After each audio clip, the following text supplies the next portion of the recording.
Welcome back to Mind Pump TV. I'm your host, Marlon Shamel, and today we're going to talk about exercise selections for quad development. Before we dive deep into that, we have a free guide that you can follow along. It's in the description. It's a complete leg guide. And like I said, we're going to talk about tempo, progression, exercise selection, and I hope you guys find value in that. Follow along. Let's go.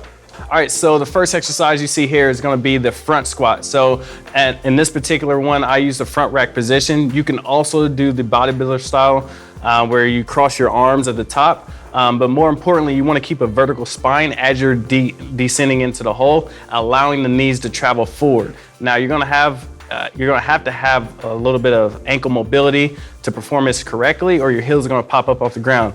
So another exercise you guys can use is going to be the sissy squat. So the sissy squat, you don't need a whole lot of weight. You just use your body weight. So you can walk up to a wall or maybe the end of a rack like I do in the video. And then you go up to your tippy toes like a calf raise. And as you see in the video, I use a foam roller as a point of contact. You can go all the way to the ground if you can. But the idea is to keep your hips extended the entire range of motion as your knees are traveling to that point of contact, and then pushing the toes into the ground out of the hole as you come up, and keep your hips extended the entire time. So I also threw in the back squat. Now you may be asking yourself, why the heck would he talk about back squats? Nothing different. Actually there is. So watch the bar position. I put the bar high on my neck on purpose, and if you see me descend into the squat, I'm allowing my knees to travel forward more than normal, because if I keep that bar in midline of my quad, I get more knee flexion as well as quad engagement in that bar path. So another thing to do is going to be alternating lunges. So I do an alternating front lunge, and as you can tell, again, we're going to talk about the knee position. So I'm purposely letting my knee travel over my toe in order to get more engagement out of my quad. Now, if you do a back step lunge, it's kind of hard to keep your knee over your toe to get quad engagement, because your glutes and hamstrings are going to get involved in that position. So you can do this with walking lunges. You can also incorporate the same idea in a Bulgarian split squat or a standing stationary split squat. So your knee position is going to dictate what part of your leg is going to be engaging most. So knee over toe, again, is going to do more quads. Knee behind toe is going to be more hamstring and glutes on posterior. So the last exercise on this video is going to be the heel elevated goblet squat. So the reason why I elevate my heels is to add a little bit more knee travel forward, because I just don't have the ankle mobility to keep a vertical spine and allow my knees to travel forward at the same time.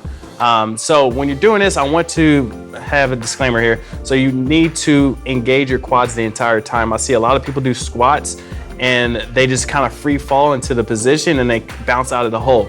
This is one of those exercises that can be very dangerous, even though it doesn't look good. So look, as I control the weight going down, keeping a vertical spine, my quads are actually engaged.